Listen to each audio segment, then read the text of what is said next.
سابق وزیر اعظم شہید بے نظیر بھٹو کی 18ویں برسی، خاتون اول آصفہ بھٹو سمیت اہم رہنماؤں اور ملک بھر سے جیالوں کی گڑی خدا بخش میں مزار پر حاضری۔ مرکزی تقریب آج ہوگی۔ صدر زرداری نے پیغام میں کہا کہ بے نظیر بھٹو کی زندگی نوجوانوں کے لیے پیغام ہے کہ وہ انصاف کے لیے پرامن طریقے سے آواز اٹھائیں، نفرت کے بجائے اتحاد کا راستہ اپنائیں، انتقامی سیاست کے بجائے جمہوریت کو اصل بدلہ سمجھیں۔ بے نظیر فرقہ واریت، نفرت اور عدم برداشت کے خلاف تھیں، اپنے نظریات کی قیمت جان کی صورت میں ادا کی۔ بلاول بھٹو نے کہا کہ دختر مشرق کی زندگی جرأت اور ہمدردی کا نادر امتزاج تھی۔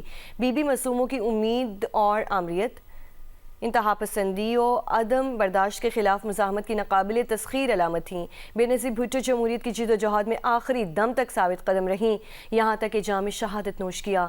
پاکستان میں جمہوریت کبھی سرنڈر نہیں کرے گی۔